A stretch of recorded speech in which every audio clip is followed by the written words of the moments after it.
tanda ini dosa bekerja. Jangan anggap enteng dosa, saudara. Karena itu akan membawa keturunan turun-temurun. Kalau kau tidak bertobat, itu akan terus terjadi. Tapi kalau engkau bertobat, kutuk itu berhenti sampai di keturunan kita. Tapi harus bertobat. Ya. Jadi hari ini saya mau sampaikan, ayo. Kehidupan dalam kejujuran, keterbukaan itu penting. Kalau hari ini engkau masih mau menyimpan dosa, terbukalah saudara, kasih tahu. Karena tadi ayat ini berkata, orang yang menyembunyikan dosa dan pelanggarannya tidak akan beruntung. Justru sebaliknya sial. Kau mau cari usaha sampai kemana? Kalau kau tidak mengakui dosamu dan tidak meninggalkannya, maka kau tidak akan pernah beruntung. Tapi orang yang mengakuinya dan meninggalkannya akan disayangi. Coba bayangkan kalau kau jadi anak yang disayangi Tuhan. Tuhan bukakan pintu-pintu yang tertutup. Hal-hal yang mustahil menjadi mungkin. Sebab Tuhan sayang sama kau. Amin, saudara. Kenapa kita harus hidup dalam kejujuran, keterbukaan, dan kebenaran? Jaga nama baikmu. Sebab engkau adalah pelita dan terang. Kalau engkau berlaku dan berbuat dosa di luar, yang dipermalukan itu Tuhan. Itu artinya kita tidak menghormati Tuhan. Kasih Bapa, Engkau mengangkat kami menjadi anak-anak-Mu Tuhan. Itu adalah sesuatu yang luar biasa buat kami. Terima kasih Engkau melayakkan kami Tuhan. Terima kasih Engkau beri semua janji dan berkat-Mu bagi kami. Hari ini ajar kami Tuhan, untuk kami hidup selayaknya anak-anak Tuhan yang menyenangkan hati Bapanya. Didik kami Tuhan, supaya kami menjadi anak-anak yang layak menerima setiap berkat dan kebaikan Bapa itu.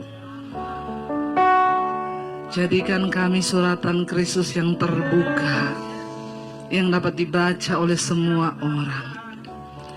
Terima kasih Tuhan, berbicara bagi kami. Urapi hamba-Mu yang tidak ada apa-apanya, Roh Kudus. Kami buka hati bagi firman Tuhan di dalam nama Tuhan Yesus. Sama-sama katakan amin, amin. Silakan duduk Bapak Ibu. Haleluya, luar biasa. Kita semua diberkati lewat pujian penyembahan. Ya, bahwa kita adalah anak-anak Allah. Dan kita bersyukur ketika kita menjadi anak Allah, itu artinya kita adalah ahli waris. Ketika kita adalah ahli waris, orang-orang yang berhak menerima janji-janji Tuhan. Tapi ada tanda bintang. Syarat dan ketentuan berlaku. Ya, jangan lupakan itu. Nah, salah satu cara bagaimana kita menjadi anak Bapa yang bisa menyenangkan Bapanya, sehingga kita bisa layak menerima semua janji Tuhan, adalah dengan kita hidup dalam keterbukaan dan kejujuran. Dan hari ini, bulan-bulan ini, gereja di tempat ini sedang berbicara tentang hidup dalam keterbukaan dan kejujuran. Kalau kita bicara tentang hidup dalam keterbukaan, ya memang agak-agak gimana kan? Ya, karena manusia itu suka yang tertutup-tertutup, sembunyi-sembunyi. Karena kitab Amsal berkata, roti yang dimakan sembunyi-sembunyi itu enak rasanya. Ya, tapi kita jangan terpancing, saudara. Ya, karena firman Tuhan berkata bahwa tidak ada sesuatu yang tersembunyi yang tidak akan dibuka. Enggak ada rahasia yang tidak akan tersingkap. Kita buka bersama Markus pasal 4 ayat 21 dan 22. Apa kata firman Tuhan, saudara, di sana? Markus ya. Lalu Yesus berkata kepada mereka, orang membawa pelita bukan supaya ditempatkan di bawah gantang atau di bawah tempat tidur, melainkan supaya ditaruh di atas kaki dian. Ayat yang ke-22 dikatakan di sana, baca bersama 1, 2, 3 dengan suara yang keras. Yang tersembunyi, yang tidak akan dinyatakan, dan tidak ada sesuatu rahasia yang tidak akan tersingkap. Ini Yesus yang katakan, saudara. Tidak ada sesuatu yang tersembunyi, yang tidak akan dinyatakan, dan tidak ada suatu rahasia yang tidak akan tersingkap. Jadi jangan main rahasia-rahasiaan. Hari ini saya percaya setiap kita punya rahasia hati. Mungkin saudara datang dengan suami, tapi ada rahasia yang suamimu tidak tahu. Ada rahasiamu yang istrimu tidak tahu. Mungkin hari ini kau datang dengan anak, ada rahasia yang anak nggak tahu, ada rahasia yang orang tua nggak tahu dari anak. Apa yang kita lakukan di luar sana itu kita dan Tuhanlah yang tahu. Tapi firman Tuhan berkata, Yesus berkata di sana bahwa ketika kita berkata kita ini anak terang, maka terang itu tidak disembunyi di bawah gantang. Ada orang nyalain lilin lalu ditutup pakai ember gitu? Enggak ya. Enggak mungkin orang menyalakan lampu lalu taruh di bawah kolong tempat tidur. Karena tujuan dari terang itu untuk menerangi. Hidup kita sebagai anak Tuhan adalah, Yesus berkata kita ini garam dan terang dunia. Kalau terang yang ada padamu sudah pudar, bagaimana kegelapan yang ada di sekelilingmu? Kalau garam yang ada sama kita sudah tawar, maka nggak ada guna lagi, karena garam itu hanya untuk dibuang dan diinjak-injak orang. Bagaimana kita menjadi anak Tuhan yang sungguh-sungguh berkenan, maka kita harus menggarami menjadi terang di tengah kegelapan.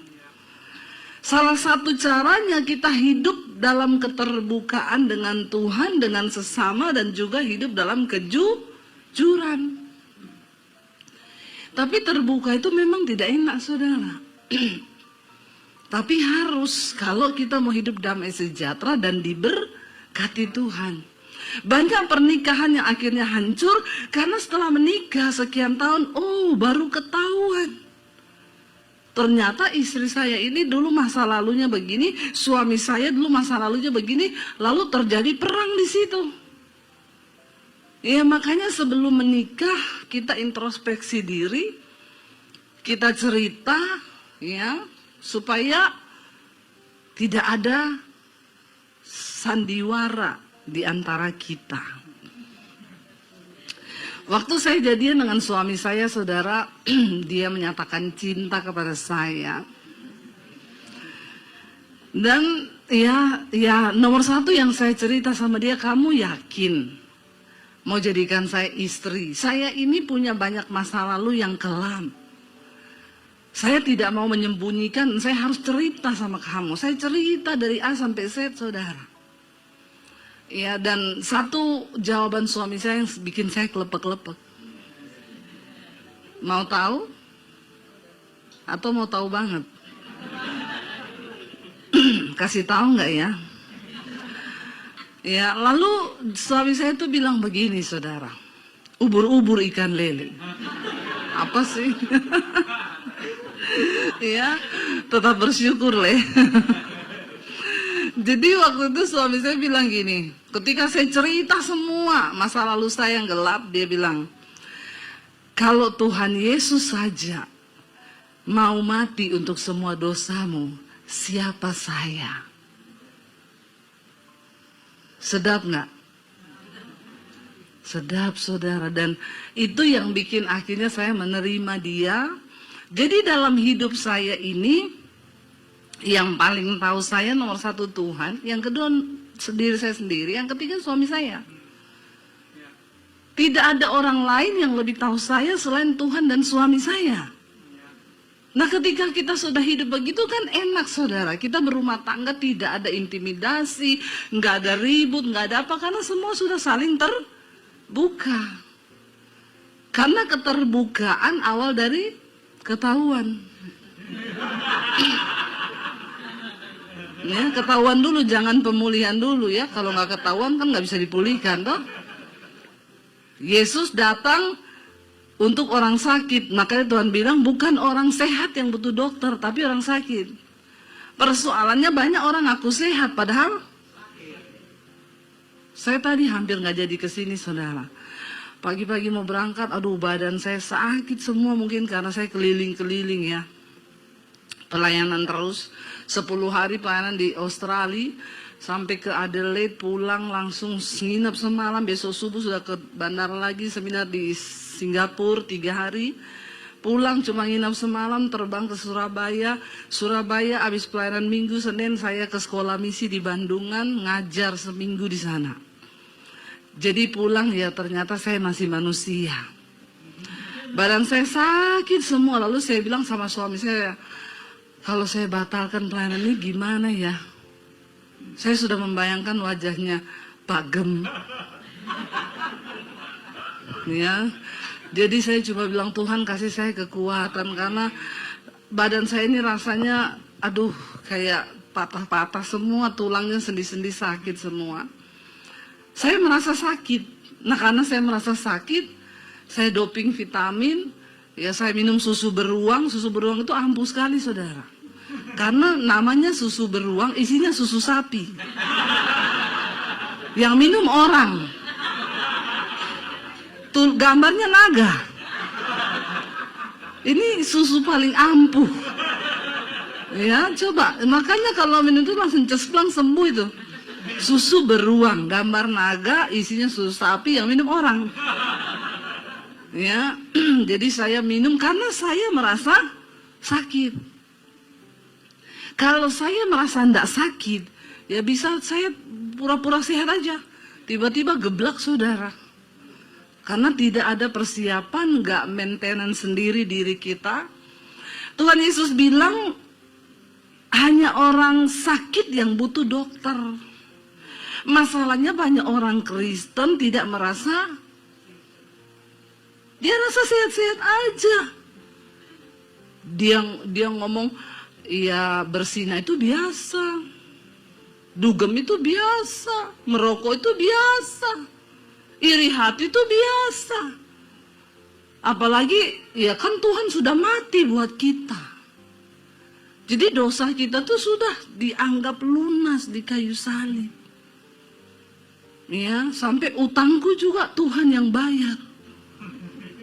Enak aja lu ya jadi Kristen semua sampai utang uang juga suruh Tuhan bayar. Kita tidak pernah merasa sakit. Padahal kalau kita merasa sakit, kita akui sakit itu, kita periksa, baru kita bisa diobati. Pengakuan itu adalah bagian dari kita merasa kita ini sakit. Engkau harus menyembuhkan dirimu sendiri, karena orang itu kalau simpan sesuatu disembunyikan tuh tidak enak loh. Kau sembunyikan sesuatu, apalagi itu dosa. Kau tidak mengakui, itu jantungmu berdegap kencang. Ya kalau jantung berpacu cepat saudara, hormon kortisol naik, darah mengental, bisa sakit semua badan, bisa stroke mendadak, penyempitan, bisa kena semua di mana-mana. Makanya Alkitab bilang hati yang gembira itu obat. Tapi kalau orang sembunyikan sesuatu, nggak mungkin hatinya gembira. Orang itu kalau ada sesuatu, gampang tersinggung, gampang marah, kagetan. Nggak dikagetin, kaget sendiri. Apalagi kalau dikagetin. Karena ada yang dia simpan. Nah hari ini untuk menjadi anak Allah yang benar-benar kita bisa mengalami kemerdekaan janji Tuhan, maka kita juga harus mempersiapkan diri menjadi anak Tuhan yang benar. Dan kita lihat bersama Amsal 28 ayat 13, firman Tuhan berkata di sana, baca bersama dengan suara yang keras. Amsal 28 ayat 13, 1, 2, 3. Siapa menyembunyikan pelanggarannya tidak akan beruntung, tetapi siapa mengakuinya dan meninggalkannya akan disayangi. Ini yang ngomong firman Tuhan. Kalau engkau simpan kesalahan, tidak mengakuinya, maka hidupmu gak beruntung. Makanya banyak orang sih udah kerja bener loh, tapi kenapa ya hidup begini-begini tok ya? Karena ada yang kau tutupi. Sesuatu yang ditutupi, apalagi dosa, itu baunya busuk, saudara. Itu menghalangi janji Tuhan terjadi dalam hidup kita. Tetapi siapa mengakuinya dan meninggalkannya akan disayangi. Ya, ayo kita akui dosa kita, kita cerita supaya hidup kita ini berkenan, beruntung, bahkan disayangi Tuhan. Ada satu kisah di Alkitab, seorang tokoh yang akibat menyembunyikan satu dosa, itu kutuknya turun sampai ke anak-anak, bahkan membawa kehancuran satu bangsa loh. Kisahnya Raja Daud. Alkitab berkata ketika Daud sedang berjalan-jalan di atas soto rumahnya, dia lihat Batseba mandi. Ini cuma urusan pertama itu, cuma lihat Batseba mandi. Urusan mandi toh ini bisa jadi kutuk ke satu bangsa Israel. Ketika Daud jalan-jalan di soto istananya, dia lihat di bawah, ada perempuan mandi putih, rambutnya pirang, ya, bodinya seksi, nggak usah dibayangkan. Ada bapak-bapak yang mulai gini. Cepat bayangkan kalau yang gitu-gitu ya. Dia lihat, saudara, sebenarnya kan perkaranya tadi cuma lihat dengan mata. Tapi mata ini punya keinginan, setelah dari mata dia biarin turun ke hati, menguasai jiwa, ada perasaan ingin. Ya, coba kalau lihat gitu langsung tengking dalam nama Yesus. Itu kan Daud tidak menyadari kalau hari itu juga Batseba mau mandi kan? Saya ke Israel, ke istana Raja Daud. Memang saya baru mengerti, oh makanya dia bisa lihat Batseba mandi. Istana Daud itu di bawah itu rumah-rumah turun-turun begini. Jadi dari atas bisa lihat memang ke bawah. Kok iya pas kamar mandinya Batseba itu belum dipasang atap. Suaminya belum gajian kali, belum jadi dia mandi. Ya, saya kalau ke sana saya tanya sama tour guide saya, kamar mandinya Batseba mana ya? Dia bilang, oh nggak tahu Bu, dari sini ya. Itu kan tidak disengaja dan tidak direkayasa, hanya persoalan kebetulan lihat Batseba. Perhatikan cara kerja dosa itu gila loh, saudara. Makanya jangan terikat dengan film porno di sini ya. Kita nggak ada celah aja, itu setan bisa kasih begitu loh. Apalagi kalau kau tiap hari terikat lihat film porno terus dari pagi sampai malam, udah otakmu rusak. Ya, orang tuh kalau lihat film porno tiap hari, ngeri, saudara. Lihat sapi lewat, ih sapinya nggak pakai celana. Dari dulu itu sapi tidak pakai celana, dari dulu. Kenapa otakmu kotor?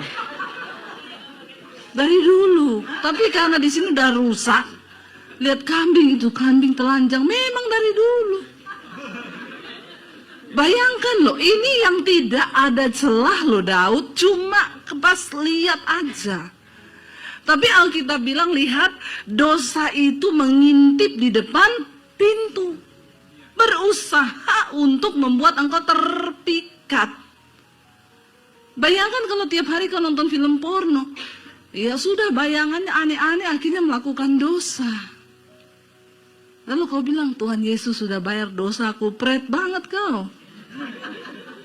Tidak berusaha untuk matikan daging. Ketika Daud melihat Batseba, dia WA prajuritnya, kesini dulu sebentar.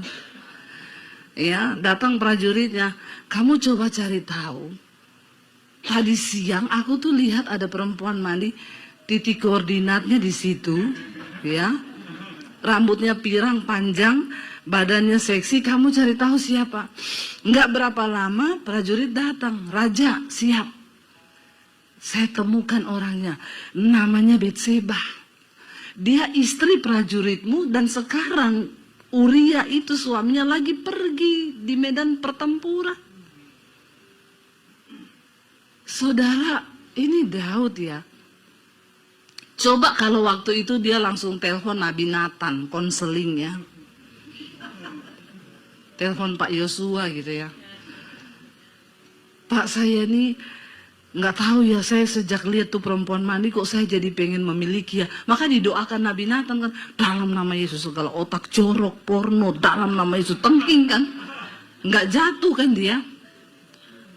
Penting keterbukaan itu, dia simpan sendiri, dia nikmati dalam halusinasi, dia bertindak cari perempuan itu. Lalu dia bilang sama prajuritnya, panggil dia, undang datang ke istanaku. Prajurit datang ke rumah Betseba, Betseba, kamu diundang Raja Daud datang ke istananya. Siapa yang gak mau? Daud ganteng, muda, kaya, raja. Betseba bilang, lumayan jadi ani-ani. Ani-aninya Raja Daud.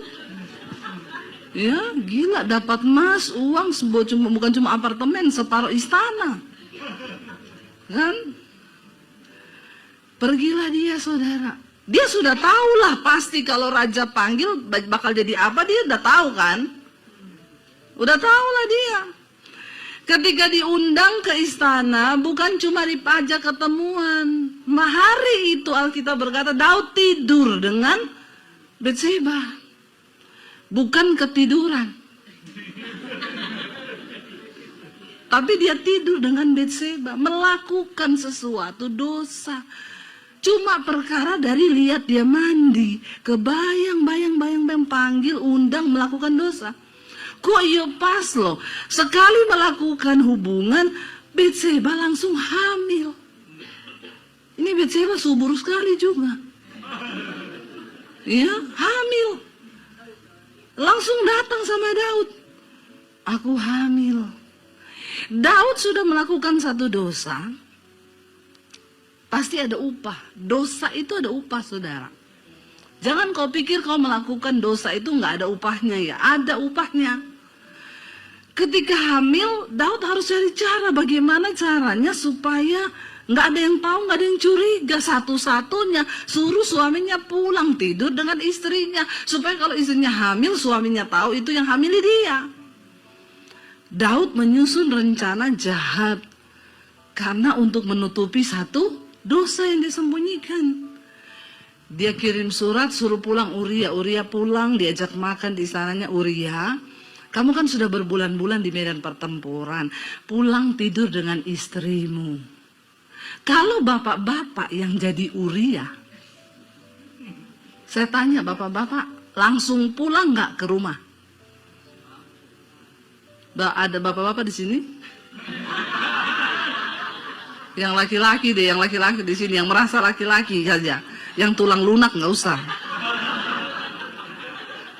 Yang merasa laki-laki, ya nggak ada tulang lunak di sini kan? Awas loh kalau ada tulang lunak ya, dibikin presto nanti kau. Ya, saya tanya, kalau saudara laki-laki sudah lama berpisah dari istri berbulan-bulan di medan pertempuran, tiba-tiba sama rajanya suruh pulang tidur sama istri senang-senang di rumah, pulang nggak?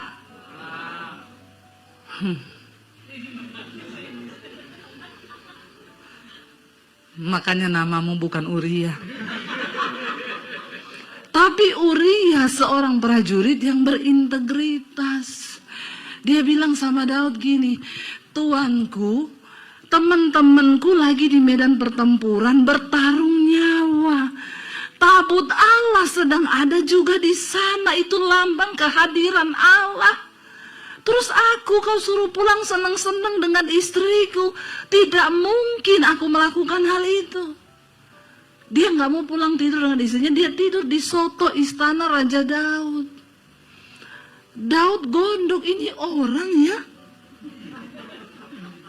Aku ini mau jebak kau, kenapa kau nggak pulang?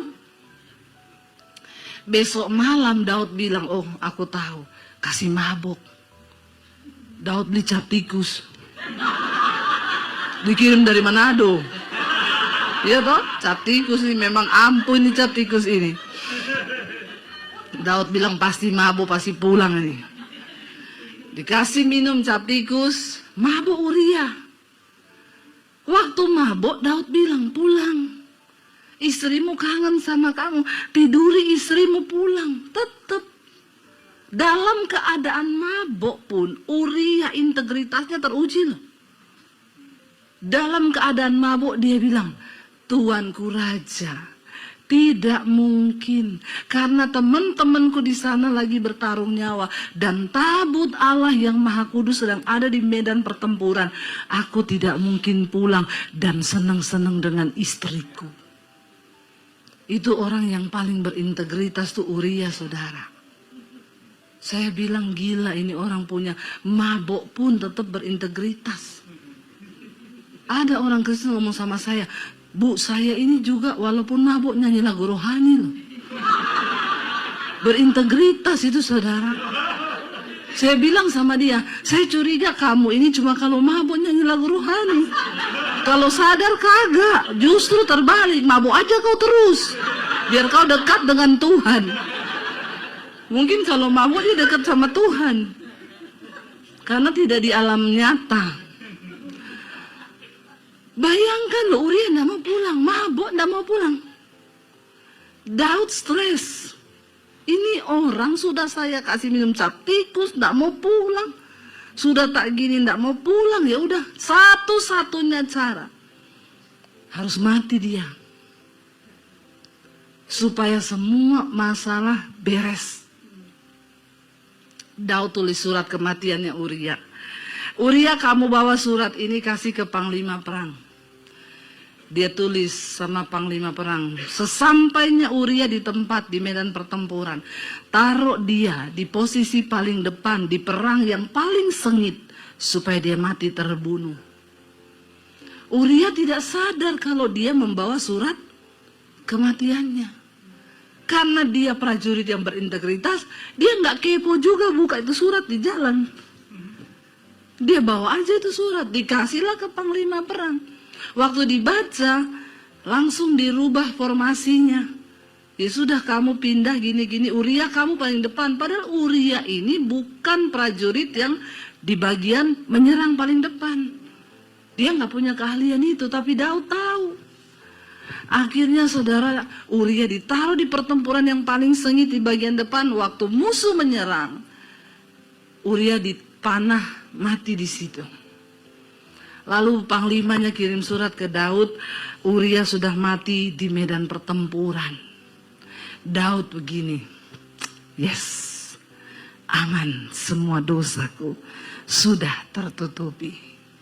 Dia lupa ada mata Tuhan yang melihat. Sepintar-pintarnya engkau tutup rapat dosa, pelanggaran, apapun yang kau sembunyikan. Coba kalau Daud terbuka saja, saudara, maka mungkin ceritanya tidak akan seperti itu.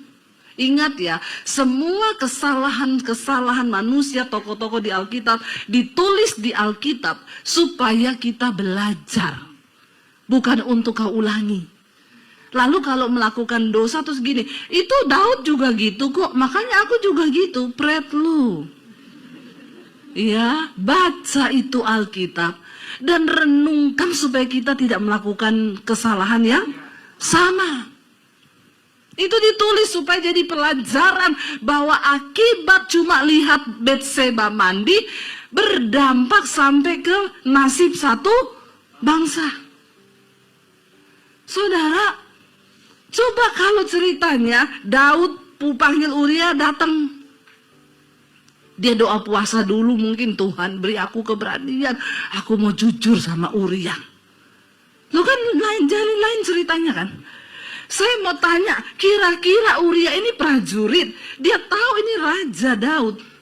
Misalnya Daud bilang, Uria, sorry banget bro, soalnya istrimu seksi. Awalnya tuh gue cuma lihat dia mandi, terus gue tertarik, akhirnya gue suruh panggil, datang dan terjadilah hal-hal yang diinginkan. Jangan bilang tidak diinginkan. Karena kalau tidak diinginkan pasti tidak Munafik lagi, pura-pura bilang, iya bu. Terus terjadi hal-hal yang tidak diinginkan. Saya bilang, pret kau, mesti kau inginkan makanya terjadi.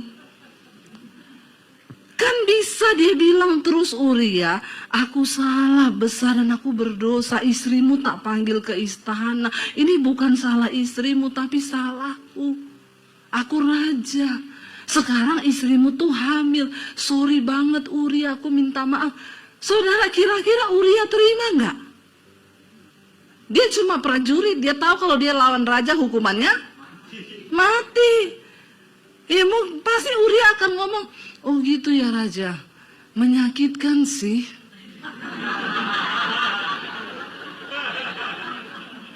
Menyakitkan, tapi ya mau di apa sudah terjadi. Yang penting ya jangan lupa lah transfer tiap bulan ya. Iya kan? Ya kau peliharalah anak itu.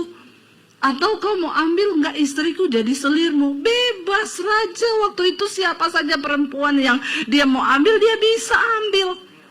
Itu sah hukumnya. Kalau Daud berkata seperti itu, dia tidak menyembunyikan dosa itu, tidak akan terjadi sampai ke pembunuhan. Ketika Uria mati, dikabarkan ke Daud bahwa Uria mati, diumumkanlah Uria prajurit yang setia telah meninggal di medan pertempuran, meninggalkan seorang istri yang sedang hamil. Zaman itu, kalau ada prajurit yang mati di pertempuran dan istrinya hamil, lalu ada laki-laki yang menikahi dia, itu laki-laki pahlawan. Dan Daud maju dan berkata, aku siap menikahi Betseba. Dan semua orang tepuk tangan, raja memang hebat. Padahal, jangan kau membangun pencitraan karena dosa yang kau tutupi, sebab Tuhan tahu. Sampai yang kedalaman hati pun Tuhan tahu. Lebih baik akui, memang berat konsekuensinya, tapi ya itulah, kita dicegah dari membuat sebuah kesalahan, dosa yang lebih fatal. Daud menikahlah sama Betseba. Lagi enak-enak menikah, Tuhan bicara lewat Nabi Nathan. Pergi temui Daud, sebab aku tahu kebusukannya. Nggak ada yang tahu. Tapi kamu kasih tahu gini. Nathan pergi ke Daud di istana dan menemui dia. Dan Nathan berkata begini, Raja Daud, ada satu kisah. Ada dua orang yang bersahabat. Satu ini kaya raya. Dia punya domba banyak sekali. Tapi temannya ini miskin banget. Dombanya cuma satu. Tapi ketika yang kaya ini mau bikin pesta, ada tamu datang, dia tidak mau potong dombanya yang banyak. Dia ambil dombanya si miskin yang cuma satu ekor itu. Diambil, dibunuhnya domba itu. Daud menjadi marah mendengar hal itu dan berkata, siapa itu yang melakukan hal yang keji begitu? Maka dia pantas untuk dihukum. Dan Nabi Nathan bilang, kau orangnya. Kau Daud, kau bebas memilih perempuan mana yang bisa kau nikahi. Karena Tuhan memberimu kuasa, bahkan semua segala sesuatu dalam tangan dan kuasamu. Tapi kau jahat, kau bunuh Uria, prajuritmu yang setia cuma untuk memuaskan hawa nafsumu. Karena itu mulai hari ini, kutuk Tuhan terjadi atas engkau dan keturunanmu. Mulai dari sejak hari ini, keluargamu tidak akan pernah berhenti dari pedang. Terus akan terjadi perang-perang. Akhirnya Daud melahirkan, dan anak yang dalam kandungan Betseba itu pasti mati. Karena itu anak kutuk. Anak itu mati. Dan terjadi pertempuran. Daud melahirkan anak-anak yang lain. Ketika anak-anaknya mulai besar, Tuhan bilang, kau akan melihat dengan mata kepalamu sendiri. Kau tiduri Betseba di tempat tersembunyi. Tapi anak-anakmu akan mendiduri istrimu sendiri di tengah-tengah orang. Dan semua akan melihat. Dan itu terjadi, saudara. Anak-anak Daud ingin membunuh dia. Absalom mengejar dia untuk membunuh dia, bahkan meniduri istri-istri dan gundik-gundiknya. Israel hancur di bawah jabatan anak-anak Daud, saudara. Cuma dari perkara lihat Betseba, ngeri enggak ini dosa bekerja. Jangan anggap enteng dosa, saudara. Karena itu akan membawa keturunan turun-temurun. Kalau kau tidak bertobat, itu akan terus terjadi. Tapi kalau engkau bertobat, kutuk itu berhenti sampai di keturunan kita. Tapi harus bertobat. Ya. Jadi hari ini saya mau sampaikan, ayo. Kehidupan dalam kejujuran, keterbukaan itu penting. Kalau hari ini engkau masih mau menyimpan dosa, terbukalah, saudara, kasih tahu. Karena tadi ayat ini berkata, orang yang menyembunyikan dosa dan pelanggarannya tidak akan beruntung. Justru sebaliknya sial. Biar kau mau kejar ilmu sampai ke negeri Cina, kau mau cari, ya lucu juga ilmu dikejar sampai ke negeri Cina. Padahal belum tentu ilmunya lari ke Cina toh. Bisa jadi dia lari kemana gitu, negara mana dikejar sampai ke Cina. Kau mau cari usaha sampai kemana, kalau kau tidak mengakui dosamu dan tidak meninggalkannya, maka kau tidak akan pernah beruntung. Tapi orang yang mengakuinya dan meninggalkannya akan disayangi. Coba bayangkan kalau kau jadi anak yang disayangi Tuhan.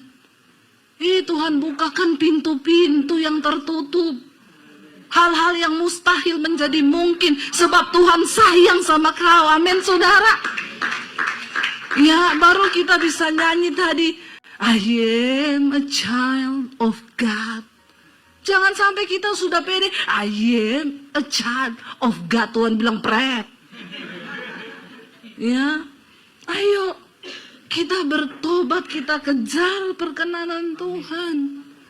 Ya, supaya hidup ini terbuka di hadapan Tuhan, berkenan di hadapan Tuhan. Orang yang paling berbahagia di dunia ini bukan orang kaya, tapi orang yang hidup dalam kebenaran. Karena tidak ada yang dia sembunyikan, tidak ada yang dia tutupi. Ya, akui semuanya. Kalaupun kau jengkel sama seseorang, datangi orang itu, ngomong baik-baik. Aku mau ngomong dong, sebelum ngomong kita berdoa, yuk doa. Terus aku tuh jengkel loh sama kamu. Kenapa? Soalnya begini-begini. Kalau dimulai dari doa kan tidak mungkin. Itu cara kita mencegah iblis untuk mengambil kesempatan. Karena kita ini makhluk sosial yang selalu ketemu orang dan tidak disadari mungkin sikap saya satu saat bisa jadikan saudara kepahitan. Dengan saya khotbah aja ada yang kepahitan sama saya loh. Padahal saya tidak kenal loh dia. Bayangkan, tidak kenal aja udah kepahitan loh. Saya tuh nggak suka sama Bu Dewi itu. Kalau khotbah itu selalu. Ya, kemarin saya ke sekolah misi ngajar. Ada satu anak sekolah misi, saya tanya, kamu kenapa masuk ke sini? Saya itu tadinya hidup dalam dosa, Bu. Terus saya itu jengkel sekali loh kalau dengar khotbahnya Bu Dewi. Kenapa kamu jengkel dengar khotbah saya? Soalnya saya tuh tersinggung banget kalau dengar ibu khotbah. Saya bilang, berarti kau berdosa. Kalau orang tidak berdosa tidak tersinggung dengar khotbah saya. Tapi puji Tuhan kalau kau tersinggung, berarti kau merasa masih peka. Ya, terus tapi benar sih yang ibu ngomong itu benar. Tapi saya jengkel, tapi saya dengerin terus.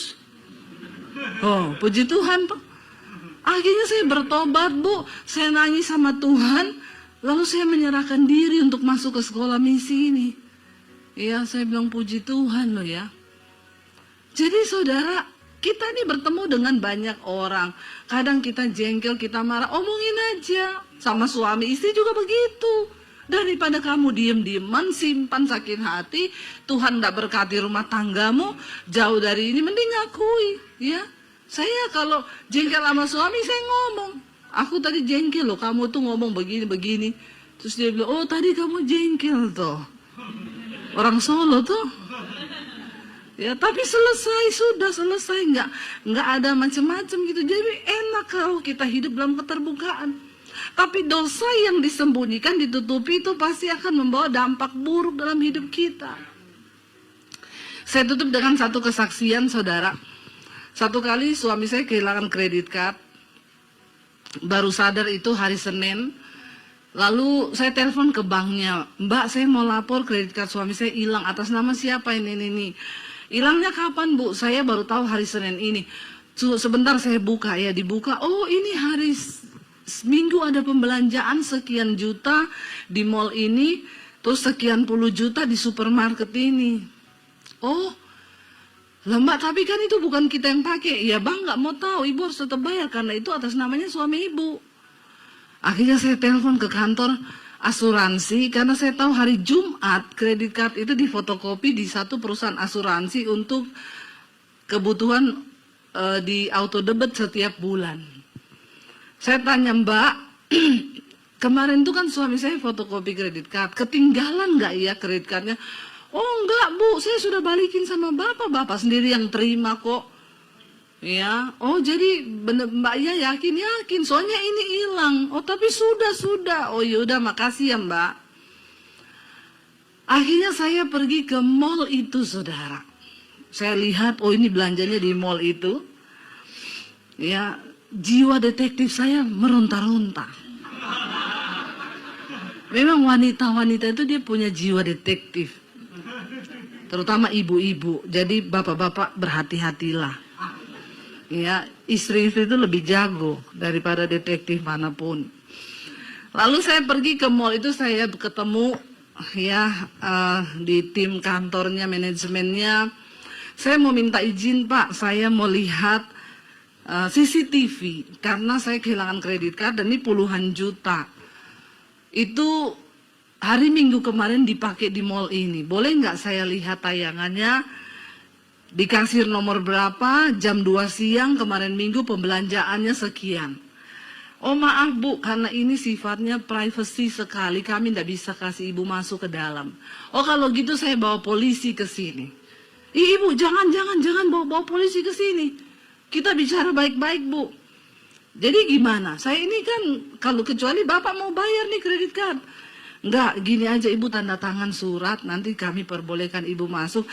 Surat pernyataan bahwa tidak akan diperkarakan polisi. Ya iya, kalau kamu kasih saya masuk, saya tidak perkarakan. Tapi kalau kamu tidak kasih, saya bawa polisi. Nggak apa-apa libatkan polisi, saudara. Karena polisi itu sebenarnya pemerintah itu wakil Allah. Yang penting jangan dibayar.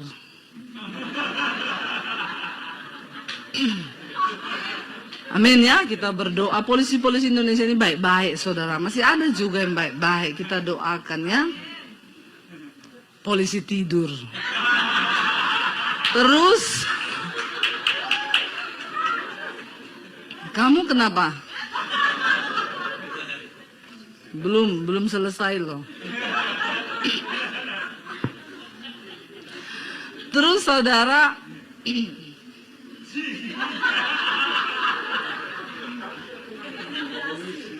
tepuk tangan buat ini, rambutnya mantap luar biasa itu ya. Saya tuh bisa dijadikan model Mas Hiro loh. Itu pasti langsung booming, meledak itu Mas Hiro di mana-mana ya. Keren, rambutnya keren. Itu perjuangan loh buat gitu. Saya jadi berpikir, saya bisa nggak ya? Bisa ya, ajari ya. Saudara sampai di mana tadi? Polisi. Akhirnya dia bilang, oh jangan Bu, Ibu tanda tangan aja. Saya tanda tangan surat. Saya dibawa masuk di ruang CCTV 3x3, saudara. Isinya semua monitor kecil-kecil.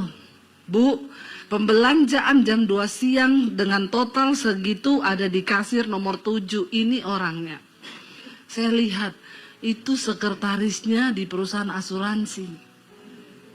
Dia pakai baju hijau, pakai tas coklat, rambutnya dikucir. Oke, bisa di print out nggak fotonya sama pembelanjaannya? Saya bawa. Oke Bu, saya bawa saudara. Saya keluar dari mall itu, saya telepon sekretarisnya. Mbak, saya mau tanya sekali lagi, kamu bener-bener nggak tahu kredit card itu?